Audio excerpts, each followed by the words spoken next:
every Thursday night at 8 p.m. local time on the W4FWD repeater on 146.640 megahertz with a negative offset and a 131.8 hertz sub-audible tone, which is activated for the nice net. I'm checking into this net, say this is. Unkey the mic to make sure that you're not doubling with another station. If you don't hear anyone else talking, proceed to keep your call sign first phonetically, and then normally along with your name, your location. If you have any comments, announcements, or traffic for the net operator. I'll be right back.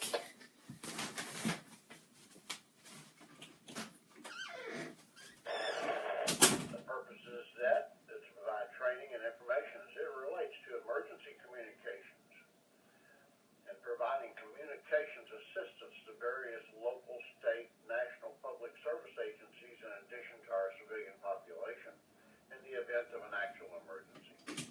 Now, at this time, I'm going to turn the traffic of the net over to the regular net operator, the I-4COV. So, Lee, take it away. Thanks, Charles. First, I'd like to say, anytime during the net, if there's anybody that has emergency traffic, key up and say break twice, as in break, and the frequency will be turned over to you for the duration of the emergency. Now, is there any emergency or priority traffic? Please come now.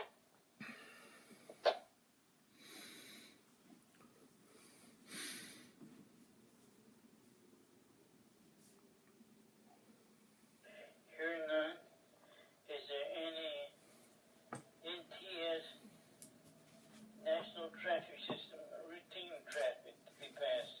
Please come now.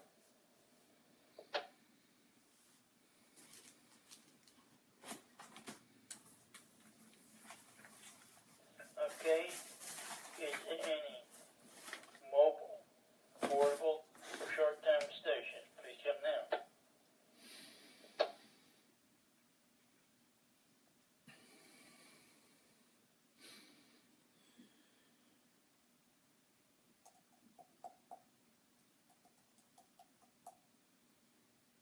I'll try it again. Is there any mobile, portable, or short-term station? Please come now.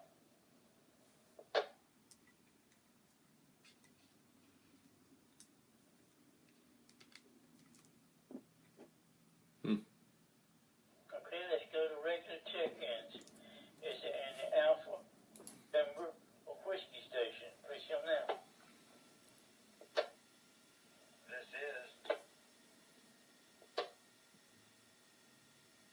This is Whiskey X-Ray 4 Bravo Kilo WX4BK, Brian in Temple.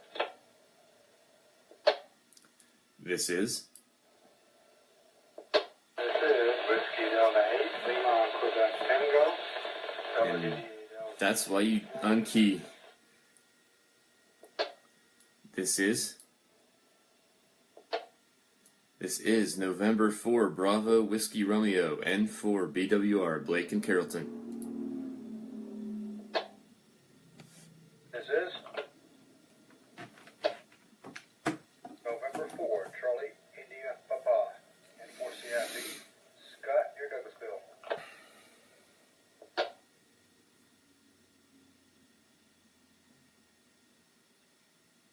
All right, let me jump in there and pick up WX4BK, Brian out of Temple. N4 BWR, Blake out of Carrollton.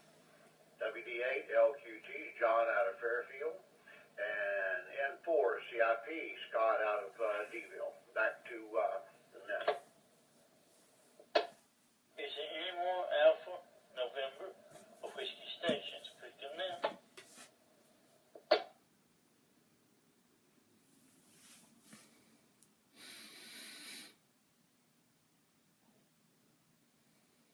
Okay, is there any Kilo stations? Please come now.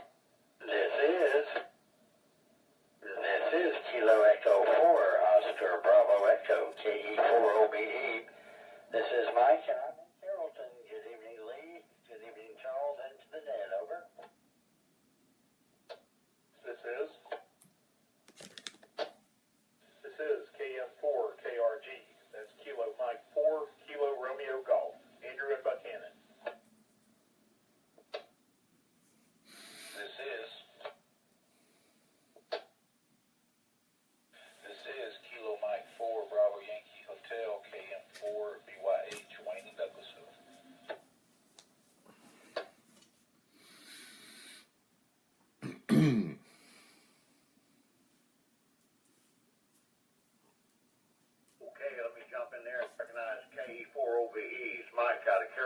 hear you tonight, Mike.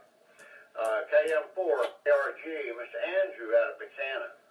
And KM4, BYH, Mr. Wayne out of Deville. Back to net. Is there any more kilo section? Please come now. This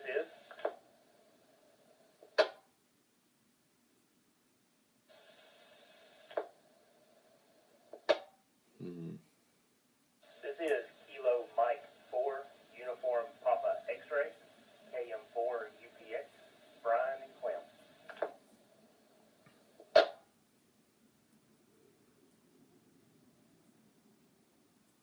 Picking up KM4, UPX, Mr. Brian out of Clem's. Good to have you tonight, Brian.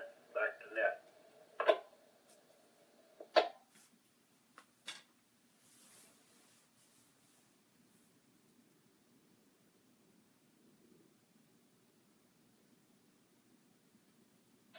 This is KE4 NIA, Kilo Echo 4, November Indian Alpha, Nick Fairfield. Good evening to everybody on the net.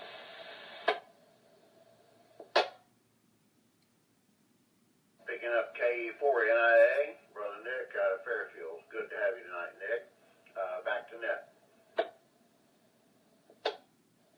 Let's open it up. On any station, any prefix, please come now.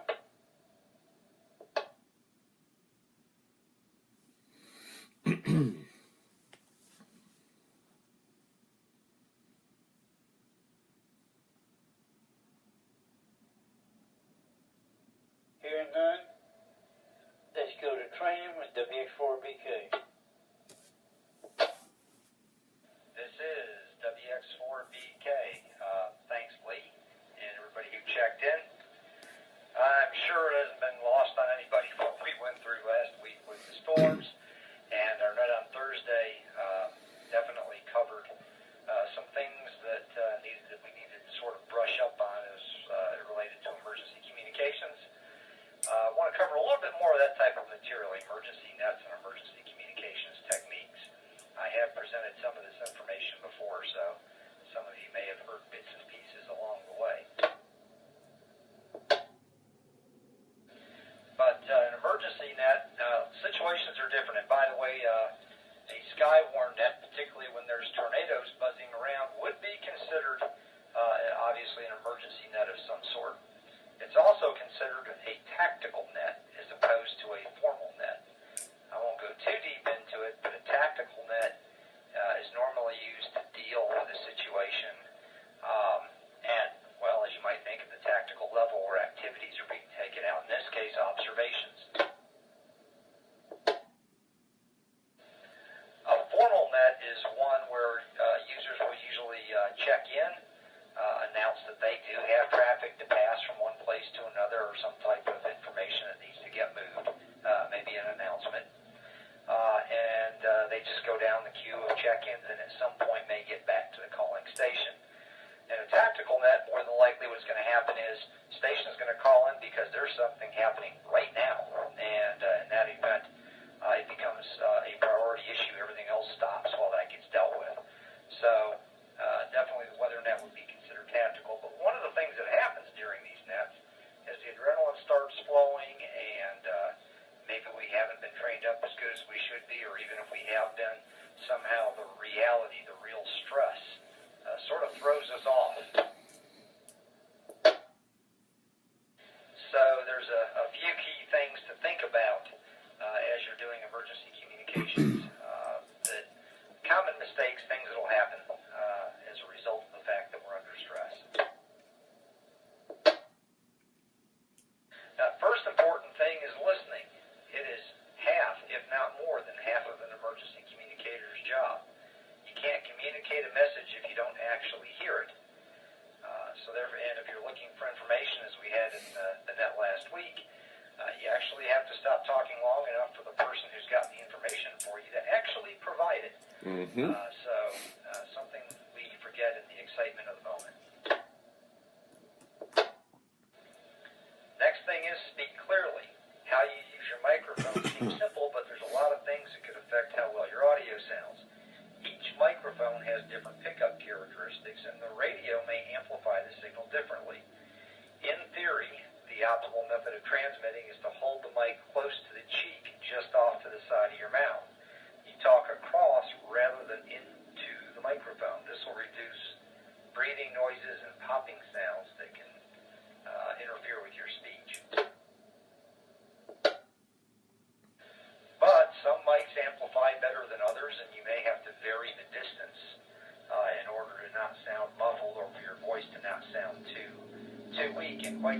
what that takes is for fellow operators to kind of let you know what you sound like when you're operating, so that most of us don't get to hear what we sound like, which is going to take me on a sidebar to something Blake tends to do, and for BWR.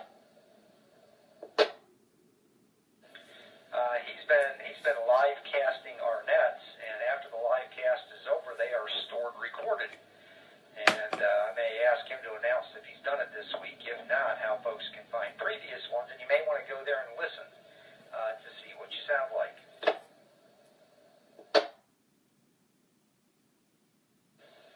Always speak in a normal, clear, calm voice. Speaking too loudly can actually overmodulate. And as we're finding, we've got some folks that either because of the radio or the normal speaking patterns tend to be a little lower in the audio, and they'll need to work on that.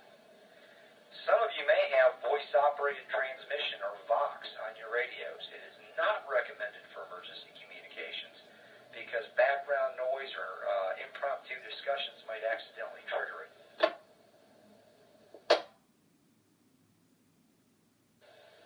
When using a repeater, be sure to leave a little extra time between pressing the push-to-talk switch and speaking. I am guilty of this. Mm-hmm. I will often key up that mic and start talking before the repeaters had a chance to grab.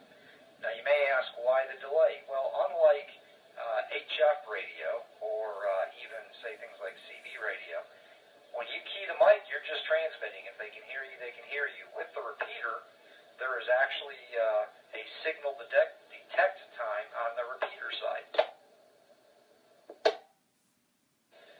The repeater won't engage and start retransmitting until it's sure there's a strong input signal. Also, the PL tones takes a certain amount of time for it to recognize the PL tone is there.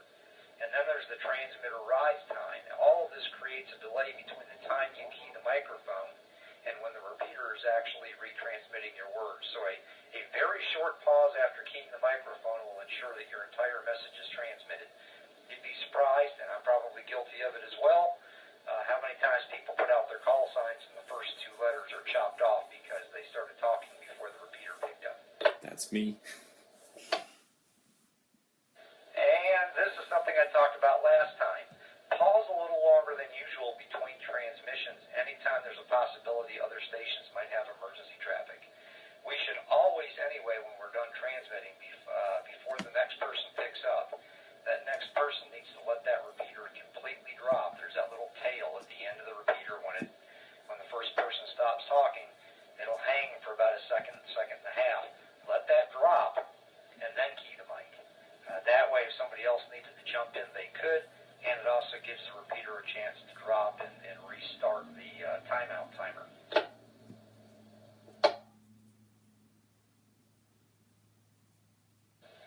And the last thing for tonight is being clear and concise. When we're communicating information, keep it as short and concise as possible. The object's to get the message across clearly and accurately, and avoiding unnecessary information that might lead to misinterpretation. If you're the author of the message, it's actually you. You're not transmitting for someone else. And you can leave a word out without changing the meaning of the message, do so. If details of the message don't add value to the content, leave it out. Try to avoid using contractions. Sometimes things like don't and isn't can be confused. And if someone else has drafted the message, work with the author to make it more concise. But once you've been charged with communicating a message, never ever alter it. Transmissions should sound crisp and professional, like the police and fire radio dispatchers. Do not editorialize or embellish, and do not have sidebar conversations unless they're necessary to complete the movement of information. Be sure to say exactly what you mean. Use specific words.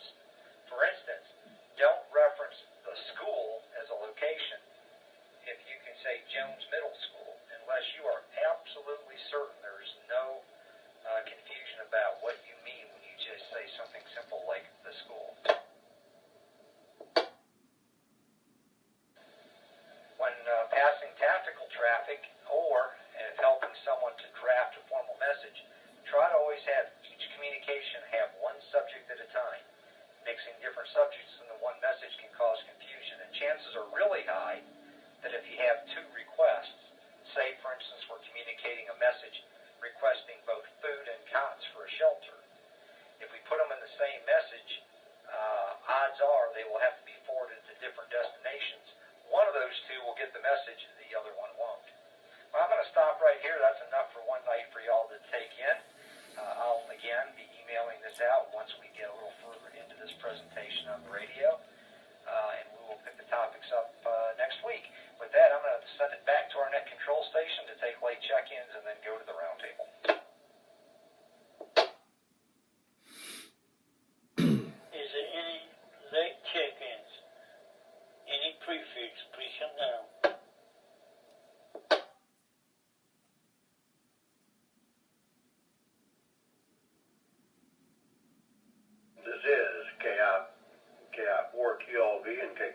WCTV on the W4FWD repeater.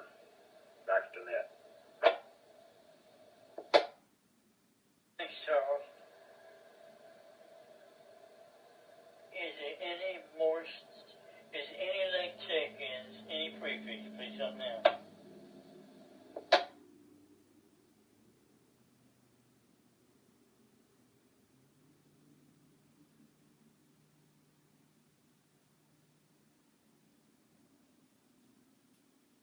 Hearing none, let's go to excuse me, folks.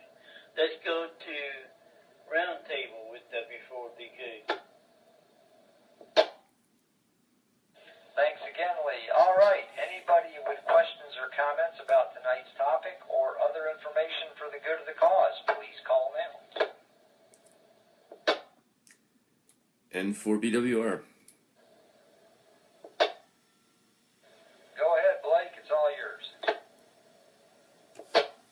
This is N4BWR. Yeah, to answer your question and to add a little information to that, I am recording tonight. I plan to record all of the ARES nets. And two things. I just figured out tonight I can put them all together in a YouTube playlist. And I have not done this yet, but I will put a link to that playlist on my website, n4bwr.com. And also, I changed the setup of the recording. I had been recording with an HT outside, and I'm now inside. So I would like any input on when you watch the recordings, how your audio sounds. I've noticed for some reason that the volume can be really low, even when it sounds pretty loud to me sitting here. So any input's appreciated. This is N4BWR. Back to you, WX4BK. Okay, Blake, you want to tell everyone again? I know you did last week, but you know the reason there's manufacturers keep playing those same commercials over and over is to make sure everybody sees it. So you want to tell them what user you are on YouTube and how to get there? Yes, I am Blake81 on YouTube, but like I said, I'm going to put them all together in a YouTube playlist, and the easiest way for you to actually just see them all nicely together, in a little bit, I'll put the link to that playlist on my website, which is n4bwr.com, so you can just go there. If you end up going to YouTube, like I said, yeah, you can look for Blake81 and you might find the playlist in there.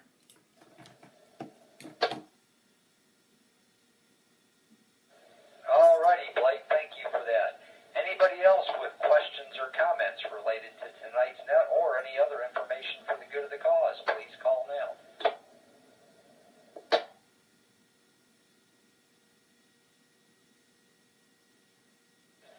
Alrighty, we'll send it. This is WX4BK. I'll hand it back to net control to close the net. This is WX4BK back to net. Is there any late check-ins? Please come now.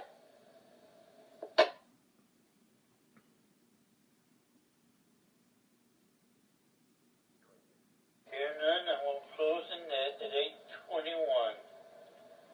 How many check-ins, Charles? Had 11 check-ins tonight. Sorry to let it drop. Folks, KF4QLV, I'm going to close the net and send the repeater back to normal amateur use. 7-3 everyone, and oops, I gooped. I want to thank Tim Jones for the use of the repeater, and I want to thank Charles Regina for his valuable help.